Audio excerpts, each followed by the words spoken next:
بلغ العلا بکمالہ کشف الدجی بجمالہ حسنت جمیع خصالہ صلوا علیہ وآلہ۔ ہر طرح کی حمد اللہ رب العزت کے لیے ہے جو خالق کائنات بھی ہے، مالک ششتہات بھی، نبی مکرم، رسول محتشم، اللہ کے پیارے، امت کے سہارے، مالک رکاب فخر عرب و عجم، سید انس و جاں، سرور لالا روخا، ماہ خوباں تتیمہ دوراں، شہنشاہ حسینہ، جلوہ صبح ازل، نور ذات لم یزل، رازدار ماہ اوہا، شاہد ماتوا، صاحب علم نشرہ، معصوم آمنہ، حبیب کبریا، احمد مجتبیٰ، جناب محمد مصطفیٰ صلی اللہ علیہ وآلہ وسلم کی بارگاہ بیکس پناہ میں اپنی عقیدتوں اور محبتوں کا خراج پیش کرنے کے بعد، معزز و محترم سامعین و حاضرین، السلام علیکم ورحمۃ اللہ وبرکاتہ۔ اللہ رب العزت کا فضل ہے کہ اس کی دی ہوئی توفیق سے میں آپ ایک مرتبہ پھر آقا کریم صلی اللہ علیہ وآلہ وسلم کے فرامین مقدسہ سننے اور سنانے کی سعادت حاصل کر رہے ہیں۔ اللہ رب العزت ہم سب کا آنا، یہاں بیٹھنا اپنی بارگاہ میں قبول فرمائے، ان لمحات کو ہمارے لیے توشہ آخرت بنائے۔ سامعین گرامی قدر، آپ جانتے ہیں کہ ہم عمومی طور پر اس درس حدیث میں روزمرہ کی زندگی کے معاملات کو ڈسکس کرتے ہیں کہ ہم کس طرح اپنی روزمرہ کی زندگی میں نیکیاں کما سکیں اور اپنا توشہ آخرت بہتر کر سکیں۔ لیکن آج کے درس حدیث کے لیے، چونکہ ربیع الاول شریف کا مہینہ شروع ہو چکا ہے اور حضور کے میلاد کا مہینہ ہے، تو میں نے چاہا کہ چند باتیں ایسی کی جائیں جس کو سن کر ہم سب کے ایمان تازہ ہو جائیں۔ ایمان حقیقت میں کس چیز کا نام ہے؟ کیا فقط نماز، روزہ، حج اور زکوٰۃ، ان معاملات کو کرنے کا نام ایمان ہے؟ تو اس کا جواب نفی کے اندر ہے، ایسا نہیں ہے، ہرگز نہیں ہے۔ میں نے سورہ حجرات کی آیات میں سے ایک آیت کی تلاوت کے کچھ حصے کا شرف حاصل کیا تلاوت کرنے کا۔ اللہ رب العزت نے فرمایا قالت الاعراب آمنا۔ محبوب، کچھ لوگ کہتے ہیں، اعرابی دیہاتی کہتے ہیں کہ ہم ایمان لے آئے۔ قل لم تؤمنوا ولیکن قولوا اسلمنا۔ محبوب، آپ ان سے فرما دیں کہ تم ابھی ایمان نہیں لے کر آئے، تم نے ابھی اسلام لایا ہے۔ ابھی ایمان نہیں آیا، اسلام آیا ہے۔ مشہور حدیث ہے، بخاری میں ہے، مسلم میں ہے، حدیث جبریل کے نام سے حدیث پاک مشہور ہے۔ سیدنا فاروق اعظم رضی اللہ تعالیٰ عنہ آپ روایت کرتے ہیں، طویل حدیث پاک ہے، لیکن اس کا مختصر سا حصہ بیان کر رہا ہوں کہ ایک شخص حضور کی بارگاہ میں آتا ہے اور حضور کے اتنا قریب ہو کے بیٹھتا ہے کہ اس کے گھٹنے حضور کے گھٹنوں کے ساتھ لگتے ہیں، اور وہ اپنے ہاتھ اپنے گھٹنوں کے اوپر رکھ لیتا ہے۔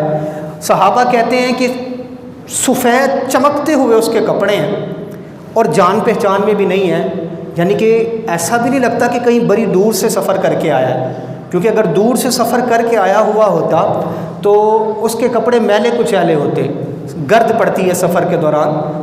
ایسا کوئی معاملہ نہیں تھا، لیکن ہماری پہچان کا بھی نہیں تھا، یعنی کہ مدینے کے قریب کا بھی نہیں تھا۔ تو اس نے آ کر آقا کریم صلی اللہ علیہ وآلہ وسلم سے کچھ سوالات کیے۔ ان میں سے ایک سوال یہ تھا، مل اسلام، یا رسول اللہ بتائیے اسلام کیا ہے، اسلام کیا ہے؟ آقا علیہ السلام نے اس کے جواب میں فرمایا، اشہد ان لا الہ الا اللہ وان محمد رسول اللہ وتقیم الصلاۃ وتؤت الزکاۃ وتصوم رمضان وتحج البیت ان استطاع الیہ سبیلا۔ شہادتین، اللہ اور اس کے رسول کی گواہی دو، نماز قائم کرو، حج کرو، زکوٰۃ کرو۔ حج اس لیے کرو اگر استطاعت رکھتے ہو تو۔ اس نے کہا صدقت یا رسول اللہ، محبوب آپ نے سچ فرمایا، یا رسول اللہ اب آپ نے سچ فرمایا۔ صحابہ کہتے ہیں کہ ہم حیران ہوئے، سوال بھی پوچھتا ہے اور بعد میں کہتا ہے آپ نے سچ فرمایا ہے، تصدیق بھی کرتا ہے۔ پھر اس نے کہا یا رسول اللہ مجھے خبر دیجئے ایمان کیا ہے، ایمان کیا ہے؟ یہاں سے بھی پتہ چلتا ہے کہ اس نے بھی جو سوال پوچھا وہ بھی اس بات پر دلالت کرتا ہے کہ ایمان اسلام سے اوپر کی چیز ہے۔ ایمان اور شے ہے، اسلام اور شے ہے۔ اسلام ایمان کے بغیر قابل قبول نہیں ہے۔ اسلام اس کا قابل قبول ہے جس کا ایمان قابل قبول ہے، لیکن اگر ایمان نہ ہو تو اسلام قابل قبول نہیں۔ اسلام تو پتہ چل گیا ہمیں کن چیزوں کا نام ہے، اعمال صالحہ کا، نماز پڑھنا، روزہ رکھنا، زکوٰۃ دینا، اور اگر استطاعت دی اللہ نے تو حج کرنا اور شہادتین، یہ ہیں اعمال۔ ایمان کیا ہے؟ اس پر آقا علیہ الصلوۃ والسلام نے ارشاد فرمایا کہ ایمان لے کر آؤ تم اللہ کی ذات پر، اس کے رسولوں پر، اس کی کتابوں پر، ملائکہ پر اور آخرت پر۔ ان دونوں سوالوں کے جواب پہ اس نے پھر کہا صدقت یا رسول اللہ، جبریل اس نے کہا صدقت یا رسول اللہ، آپ نے سچ فرمایا۔ صحابہ پھر کہتے ہیں ہم حیران ہوئے کہ خود ہی سوال کرتا ہے، جواب ملنے پر خود کہتے ہیں سچ کہا آپ نے۔ کہا جب ایک اور سوال پوچھا اور سوال پوچھا، جب وہ چلا گیا تو اس کے بعد آقا کریم صلی اللہ علیہ وسلم نے فرمایا صحابہ جانتے ہو یہ شخص جو آیا تھا یہ کون تھا؟ عرض کی یا رسول اللہ ہم نہیں جانتے۔ فرمایا یہ جبریل آیا تھا، تمہیں تمہارا دین سکھانے آیا تھا۔ اب لوگ حضور کے علم پر اعتراض کرتے ہیں کہ بعض اوقات احادیث میں آتا ہے کہ آقا علیہ السلام نے کسی معاملے میں پوچھا ہوا ہوگا، کسی دوسری جگہ پر کوئی واقعہ ہو اور حضور اس کے بارے میں پوچھ لے تو لوگ حضور کے علم کے بارے میں اعتراض کرتے ہیں، حالانکہ یہاں جبریل کہتا ہے، حضور نے فرمایا اخبرنی، مجھے فلانے معاملے کی خبر دو، ادھر جبریل بھی کہہ رہا ہے اخبرنی یا رسول اللہ مجھے اس بارے میں خبر دیجئے، پھر خود کہتا ہے سچ آپ نے کہا، مطلب جواب معلوم ہوتا ہے۔ اور پھر حضور نے فرمایا تھا کہ تمہیں تمہارا دین سکھانے کے لیے آیا تھا۔ ادھر سے معلوم یہ ہوتا ہے کہ سوال کرنا کسی شے کے بارے میں اس بات پر ہرگز دلالت نہیں کرتا کہ اس بندے کو اس کے بارے میں علم نہیں ہے۔ اگر جبریل کا یہ عالم ہے تو جبریل کے امام کا عالم کیا ہوگا؟ اس کا مطلب اگر حضور کسی بارے میں پوچھ لے کہ اس بارے میں مجھے خبر دو، یہ اس بات پر دلالت نہیں کرتا کہ نعوذ باللہ حضور کو اس کا علم نہیں ہے، حضور تربیت امت کے لیے ایسا کرتے ہیں۔ بہرحال یہ بات دوسری طرف نکلے گی۔ صحابہ کہتے ہیں کہ ایک اس نے سوال پوچھا ایمان کے بارے میں اور ایک سوال پوچھا اسلام کے بارے میں۔ جب ایمان کے بارے میں اس نے سوال کیا تو حضور نے عقیدے بیان کیے، آخرت پر یقین رکھو یہ عقیدہ ہے، رسولوں پر یقین رکھو یہ عقیدہ ہے، ملائکہ پر یقین رکھو یہ عقیدہ ہے، قسمت پر خیر اور بری اس پر یقین رکھو یہ عقیدہ ہے۔ ایمان اور ہے، عقیدہ کا نام ایمان ہے اور اعمال کا نام اسلام ہے۔ اب آئیے کہ ایمان کامل کس کا ہے، ایمان قابل رشک کس شخص کا ایمان ہے؟ آئیے تاجدار کائنات صلی اللہ علیہ وآلہ وسلم نے ارشاد فرمایا، ایک سے پہلے ایک اور حدیث پاک سنیے۔ آقا علیہ السلام نے فرمایا یأتی علی الناس زمان، امام حاکم نے المستدرک کے اندر لکھا یأتی علی الناس زمان یجتمعون فی المساجد ولیس فیہم مؤمنا۔ حضور نے فرمایا کہ لوگوں پر ایک زمانہ ایسا آئے گا کہ میرے صحابہ تم دیکھو گے کہ لوگ جمع ہیں، جوک در جوک مسجد میں جمع ہیں، تلاوت کر رہے ہیں، نماز پڑھ رہے ہیں، وَلَيْسَ فِيهِمْ مُؤْمِنًا، لیکن ان میں سے کوئی ایک بھی شخص مومن نہیں ہے۔ معلوم ہوا کہ فقط نماز، اور وہی بات جو میں کہہ رہا ہوں، نماز اور روزے کا نام ایمان نہیں ہے، ایمان اور شے ہے۔ ایمان کیا ہے؟ حضور علیہ السلام نے ایک دفعہ صحابہ سے پوچھا، حضرت عمر بن شعیب رضی اللہ تعالیٰ عنہ آپ روایت فرماتے ہیں کہ میں نے اپنے باپ سے سنا، انہوں نے اپنے والد سے سنا کہ آقا علیہ السلام نے ایک دفعہ صحابہ سے سوال پوچھا، ای الخلق اعجب الیکم ایمانا، صحابہ بتاؤ تمہارے خیال میں عجیب ایمان کس کا ہے؟ قالوا فالنبیون، یا رسول اللہ انبیاء کا ایمان بڑا عجیب ہے، انبیاء کا ایمان بڑا عجیب ہے۔ آقا علیہ السلام نے فرمایا وَمَا لَهُمْ لَا يُؤْمِنُونَ وَالْوَحْيُ يَنزِلُ عَلَيْهِمْ، کہ وہ انبیاء ایمان کیوں نہ لے کر آئیں، وہ تو ان پر تو وحی نازل ہوتی ہے۔ پھر ایک حدیث میں لفظ آیا قَالُ الْمَلَائِكَةُ، یا رسول اللہ ایمان ملائکہ کا بڑا عجیب ہے۔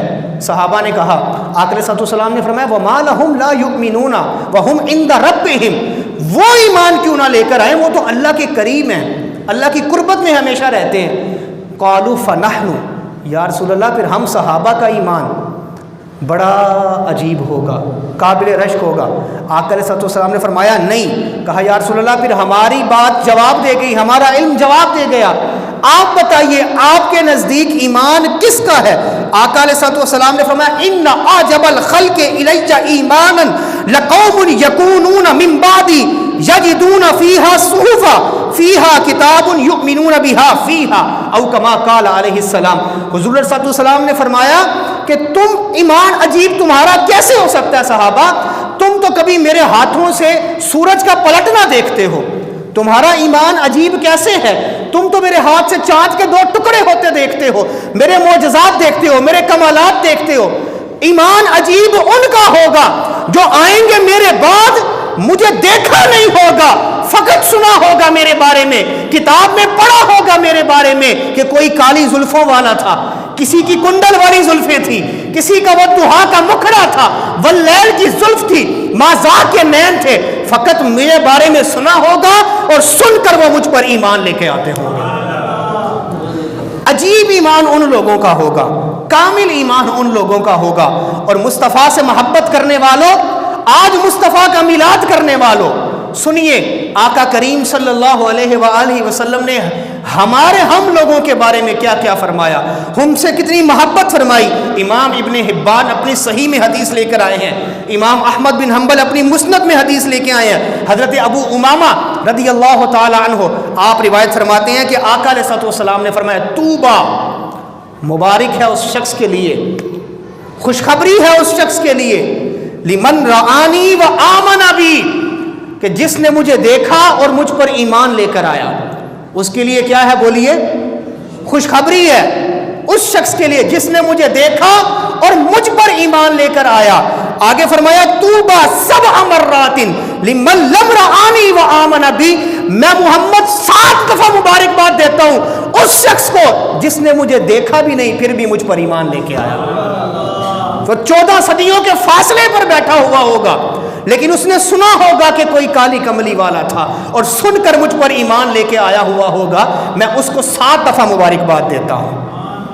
آقا علیہ الصلوۃ والسلام 14 صدیاں قبل ہمارا ذکر کر رہے ہیں، ہماری بات کر رہے ہیں، ہمیں مبارکباد دے رہے ہیں. ہمیں کیا مسئلہ ہے کہ ہم 14 صدیوں کے بعد مصطفیٰ کے آنے کا ذکر کریں اور پھر اس پر دلائل ڈھونڈتے پھریں؟ حضور کی آمد سے حضور 1400 سال قبل ہمیں مبارکباد دیں، میرے بعد میں آنے والے امتیوں تمہیں مبارک ہو، تم مجھ پر ایمان لے کے آئے، اور پھر 7 دفعہ مبارکباد دیں.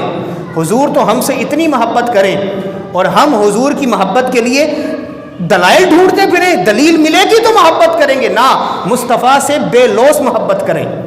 آقا کریم صلی اللہ علیہ وآلہ وسلم سے صحابہ نے عرض کیا یا رسول اللہ کیا ہم سے بہتر بھی کوئی شخص ہے؟ کیا ہم سے بہتر بھی کوئی شخص ہے؟ حل احد خیر منا اسلمنا وجاہدنا معک، یا رسول اللہ کیا ہم سے بہتر کوئی ہے؟ ہم ایمان لے کر آئے اور آپ کے ساتھ جہاد کیا. آقا علیہ السلام نے فرمایا نعم، ہاں کوئی ہے، لیکن یہ بات یاد رکھیں یہ ایک جزوی فضیلت ہے، ایک جزوی فضیلت ہے، ورنہ پوری دنیا کے غوث کتب ابدال قلندر اکٹھے ہو جائیں، اپنی پوری عبادات کو ایک جمع کر دیں، سب کچھ کر لیں، وہ اس ایک صحابی کی گرد راہ کو نہیں پہنچ سکتے جو فقط آیا اور مصطفیٰ کا دیدار کر کے دنیا سے چلا گیا، کوئی عمل نہیں کیا، اس کی گرد راہ کو نہیں پہنچ سکتا. یہ جزوی فضیلت کی بات ہے. لیکن آقا علیہ السلام نے فضیلت دی بعد میں آنے والوں کے لیے. سنیے صحابہ نے کیا یا رسول اللہ کیا ہم سے بہتر بھی کوئی ہے؟ آقا علیہ السلام نے فرمایا ہاں آئیں گے، قوم یقومون من بعدی یؤمنون بی ولم یروا، لوگ بعد میں آنے والے ہوں گے، مجھے دیکھا نہیں ہوگا لیکن مجھ سے محبت کرتے ہوں، مجھ پر ایمان لے کے آتے ہوں گے. ان لوگوں کے ایمان کو آقا علیہ السلام نے عجیب تر ایمان قرار دیا ہے. اور اگر ایمان یہ ہے حقیقت ایمان، حضور علیہ السلام کی محبت، آقا علیہ السلام کی محبت اگر اسلام سے نکل جائے تو پھر کچھ باقی نہیں رہتا، نہ کوئی نماز باقی رہتی ہے نہ کوئی اور شے باقی رہتی ہے. نماز تب قابل قبول ہے جب حضور کی محبت دل کے اندر ہوگی، حضور کا عشق سینے کے اندر ہوگا. سنیے آقا علیہ السلام نے کتنی جگہ بعد میں آنے والوں کی محبت کو بیان فرمایا. صحیح مسلم کے اندر حدیث پاک آتی ہے، حضرت ابو ہریرہ رضی اللہ تعالی عنہ آپ روایت کرتے ہیں ان رسول اللہ صلی اللہ علیہ وآلہ وسلم قال من اشد امتی لی حبا ناس یکونون من بعدی یود احدهم لو رآنی باہلہ ومالہ او کما قال علیہ السلام. آقا علیہ الصلوۃ والسلام نے فرمایا کہ مجھ سے شدید محبت کرنے والے، مجھ سے عشق کرنے والے وہ لوگ ہوں گے جو بعد میں آئیں گے، لیکن ان میں سے ہر ایک کی خواہش یہ ہوگی کہ وہ اپنی جان بھی دے دیں، اپنا مال بھی دیکھ لیں، فقط مجھے ایک دفعہ سے دیکھ لیں، ایک مرتبہ میرا دیدار کر لیں۔ بعد میں آنے والے ہوں گے، لیکن ان سب کی خواہش یہ ہوگی کہ ان کا سب کچھ چلا جائے، لیکن مصطفیٰ سے محبت کا عالم یہ ہوگا کہ ایک دفعہ دیدار کرنا چاہیے، ہر ایک کی یہ خواہش ہوگی۔ اور بحمد اللہ تعالی ہم میں سے ہر ایک کے دعوے ہیں آج ایمان کے، لیکن آپ پوری دنیا پھر کر دیکھیں، اپنے علاقے کو پھر کر دیکھیں، اسی عقیدے کے ساتھ تعلق رکھنے والے، حضور کے میلاد کا تعلق رکھنے والے، حضور کے میلاد کو سیلیبریٹ کرنے والے، اس کو منانے والے، یہی لوگ آپ کو ملیں گے کہ جن کی محبت اس لیول کی ہوگی، وہ کہیں گے کہ ہمارا سب کچھ چلا جائے، اس کے بدلے ایک دفعہ مصطفیٰ کا دیدار ہو جائے۔ اور یہ اصل ایمان ہے، یہ اصل ایمان ہے۔ حضور صلی اللہ علیہ وسلم نے فرمایا مجھ سے محبت کرنے، شدید محبت فرمایا، یہ بھی نہیں فرمایا کہ شدید محبت، بلکہ فرمایا اشد محبت، اشد لی حبا، کہ سب سے زیادہ محبت کرنے والے۔ یہ تفضیل سپرلیٹو ڈگری ہے عربک گرامر کے اندر جو اشدوں کا لفظ آیا ہے۔ خالی محبت نہیں کریں گے، مجھ سے شدید محبت کریں گے۔ آقا علیہ الصلوۃ والسلام نے فرمایا ان لوگوں کا ایمان کامل ہوگا، ان لوگوں کا ایمان عجیب ہوگا، آئیں گے بعد میں لیکن مجھ سے بے پناہ محبت کرتے ہوں گے۔ اور کچھ لوگ اس وقت بھی تھے جو ظاہراً ایمان کا لبادہ اوڑھتے تھے، لیکن ایمان ان کے دلوں میں نہیں بسا تھا۔ آقا علیہ الصلوۃ والسلام کے پاس ایک مرتبہ حضور علیہ الصلوۃ والسلام مال غنیمت تقسیم فرما رہے ہیں، حضور جس کو جتنا چاہیں عطا فرما رہے ہیں، کسی کو زیادہ دے رہے ہیں، کسی کو کم دے رہے ہیں۔ ایک شخص آتا ہے، وہ حضور کے پیچھے بیٹھا ہوا تھا، کسی کو حضور زیادہ دے رہے ہیں، کسی کو کم دے رہے ہیں۔ اس شخص نے بکواس یہ کی، بدتمیزی یہ کی، اس نے کہا نعوذ باللہ اعدل یا محمد، اے محمد عدل کیجئے۔ استغفر اللہ العظیم۔ آقا علیہ الصلوۃ والسلام نے فرمایا اگر میں عدل نہیں کرتا تو پھر عدل کون کرتا ہے؟ یہ حدیث جو بیان کروں بخاری، مسلم، ترمذی، سنن ابی داؤد، ابن ماجہ، نسائی، مسند احمد بن حنبل، مشکات، بے شمار کتب حدیث کے اندر یہ حدیث موجود ہے۔ آقا علیہ الصلوۃ والسلام نے فرمایا کہ اس پر جب اس نے کہا کہ میں جب عدل نہیں کرتا، حضور نے فرمایا تو پھر کائنات میں کون عدل کرے گا؟ فاروق اعظم نے اپنی تلوار میں آن سے نکالی، کہا یا رسول اللہ صلی اللہ علیہ وآلہ وسلم اجازت دیں اس گستاخ کا سر قلم کر دو۔ آقا علیہ السلام نے منع فرما دیا، کہا ابھی اسلام اتنا مضبوط نہیں ہوا۔ وہ حضور کو پیٹ کر کے جانے لگا۔ اب حدیث کے اندر صحابہ نے اس بندے کا پورا حلیہ بیان کیا۔ اب دیکھیں جو کمل اس کا تھا، آج بھی اسی حلیے والے لوگوں کا عمل یہی ہے کہ وہ حضور کی تعظیم نہیں کرتے۔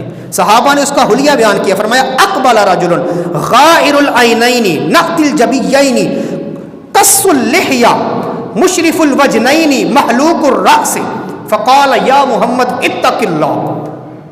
کہا ایک شخص آیا کہ جس کی آنکھیں دسی ہوئی تھی، جس کا چہرہ، جس کا سر منڈا ہوا تھا، رنگ کا وہ کالا تھا، اس کی پیشانی ابری ہوئی تھی، اس کی داڑھی گھنی تھی۔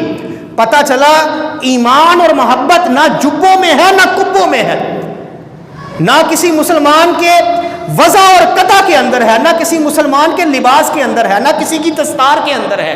ایمان اگر کسی شے کے اندر ہے تو فقط وہ بندے کے دل کے اندر ہے، اور ایمان اس کا کامل ہے جس کے پاس حضور کا ادب ہے۔ کہا وہ آیا اور اس نے کہا یا محمد اتق اللہ، اے محمد اللہ سے ڈرو اور عدل کرو، نعوذ باللہ من ذالک۔ صحابہ نے اپنے اپنے سارے معاملات بیان کیے۔ حضور صلی اللہ علیہ وسلم نے فرمایا پھر اس کو چھوڑ دو، اس کو چھوڑ دو۔ جب حضور نے کہا کہ اس کو چھوڑ دو، وہ حضور کی طرف پیٹ کر کے چلا جانے لگا۔ گستاخی اس نے یہ کی کہ حضور کی طرف اس نے پیٹ کی۔ آقا علیہ السلام نے فرمایا اس کو دیکھ لو، یعنی کہ حضور نے فرمایا اس کا حلیہ دیکھ لو۔ جو صحابہ نے پھر حلیہ سارا بیان کیا تھا، وہ بعد میں بیان کیا نا، جو میں نے ابھی آپ کو بتایا۔ صحابہ نے کہا اس کو دیکھ لو، اس کی نسل سے ایک قوم پیدا ہوگی جو نمازیں اتنی پڑھے گی کہ صحابہ تم اپنی نمازوں کو حقیر جانو گے۔ یہ صحابہ سے حضور نے فرمایا۔ کہا وہ قرآن کی تلاوت ایسے کریں گے کہ تم اپنی تلاوت کو حقیر جانو گے، لیکن سوچو سنو، وہ لوگ دین سے یوں خارج ہوں گے جیسے تیر شکار سے نکل کر خارج ہو جاتا ہے، اس قدر دین سے خارج ہوں گے۔ آج بھی آپ دیکھیں مسجد نبوی شریف کے اندر میں نے دیکھا اپنی آنکھوں سے کہ میں نے دیکھا ایک لال رومال والا شخص، وہ بھی رنگ کا کالا، آنکھیں اس کی بھی دسی ہوئی ہیں، پیٹ اس کا بھی بڑا ہوا ہے، پیشانی اس کی بھی ابری ہوئی ہے، اور وہ اعتراض کرتا ہے کہ گنبد خضرا کی طرف پیٹ کر کے کیوں آتے ہو؟ نعوذ باللہ یہ شرک ہو جاتا ہے۔ گھبرائیے نہ، ادب کیجئے، پیٹ کیوں نہیں کر کے آتے؟ وہ کہتے ہیں سیدھا چل کے کیوں آتے ہو؟ میں نے اپنی آنکھوں سے دیکھا ویڈیوز کے اندر، وہ کہتا ہے یہ تم شرک کر رہے ہو نعوذ باللہ، کہ حضور کی تعظیم کر رہے ہو۔ اس کی نسل آج بھی برقرار ہے، اور دیکھیے صحابہ کا ادب، یہ تھا اس کی نسل کا بندہ، اور صحابہ کا جو ادب کرنے والا، صحابہ کا عقیدہ کیا تھا۔ حضرت عباس رضی اللہ تعالیٰ عنہ، ان کی حضور سے محبت دیکھیے، حضرت صدیق اکبر کی محبت دیکھیے، عثمان غنی کی محبت دیکھیے رضوان اللہ تعالیٰ علیہ اجمعین۔ ان سب سے سوال کیا لوگوں نے کہ آپ بڑے ہیں کہ حضور بڑے ہیں؟ آپ بڑے ہیں کہ حضور بڑے ہیں؟ اب ان کی عمریں حضور کی عمر سے زیادہ تھی، یہ حضور سے پہلے دنیا میں آئے تھے، حضور سے پہلے پیدا ہوئے تھے ظاہری طور پر۔ حضرت عباس رضی اللہ تعالیٰ عنہ حضور کے چچا ہیں، صحابی ہیں، صحابی کا عقیدہ دیکھیں، کہتے ہیں ہوا اکبر منی انا ولدت قبلہم، بڑے حضور ہی ہیں، پیدا پہلے میں ہو گیا تھا۔ ادب دیکھیں حضور علیہ السلام کا۔ حضرت برا بن عازب رضی اللہ تعالیٰ عنہ، ان سے کسی نے سوال کیا کہ قربانی کے حضور نے کتنے جانور کہے ہیں؟ تو وہ بتانے لگے کہ حضور نے اس طرح اشارہ کیا تھا 4 قسم کے جانوروں پر، جیسے یوں کیا کہ حضور نے یوں اشارہ کیا تھا، فوراً خیال آ گیا کہ کہیں بے ادبی نہ ہو جائے۔ اتنے میں کوئی بے ادبی ہے؟ ذرا سوچیں آپ کہ کہیں 4 قسموں کے جانور ہیں، لیکن یہ ہمارے نزدیک بے ادبی نہیں ہے۔ صحابی کا عقیدہ سنیں، کہا 4 قسم نہیں، میری انگلیاں حضور کی انگلیوں سے چھوٹی ہیں، کہیں یہ گمان نہ کر لینا کہ یہ انگلیاں حضور جیسی ہیں۔ لوگ انگلیاں صحابی حضور جیسے نہیں کہتے تھے، لوگ اپنی ذات کو حضور جیسا کہتے ہیں۔ کہا 4 قسموں کے جانور جو حضور علیہ السلام نے۔ حضرت عبداللہ بن عمر رضی اللہ تعالیٰ عنہما، ان سے کسی نے پوچھا کہ آپ قصر نماز کا طریقہ جو ہے، کم پڑھنی ہے زیادہ پڑھنی ہے، کتنی پڑھنی ہے؟ قرآن میں تو نہیں آیا، آپ قصر نماز کیسے پڑھتے ہیں؟ کہا ان اللہ بعث الینا محمدا ولا نعلم شیئا نفعل کما رأیناہ یفعل، ہمیں کیا پتا قرآن میں کیا آیا تھا کیا نہیں آیا تھا، اللہ نے ہمارے درمیان محمد جیسی ہستی نازل کر دی، جیسے وہ کہتے جاتے تھے ہم ویسے کرتے جاتے تھے، ہم سمجھتے تھے ایمان مکمل ہے۔ یہ صحابہ کرام رضوان اللہ تعالی علیہم اجمعین کا عقیدہ ہے۔ بے شمار مثالیں ایسی ہیں۔ حضرت عبداللہ بن مسعود غالباً رضی اللہ تعالیٰ عنہ، آپ ایک دفعہ ویرانے کے اندر ایک اونٹ کو گھما رہے تھے، کسی نے پوچھا آپ کیا کر رہے ہیں، کس وجہ سے اونٹ کو گھما رہے ہیں؟ کہا میں نے ایک دفعہ حضور کو دیکھا تھا، حضور اس مقام پر اپنی اونٹنی کو گھما رہے تھے۔ یہ ہے صحابی کا عقیدہ، صحابی سے محبت کا عقیدہ، حضور سے محبت کا۔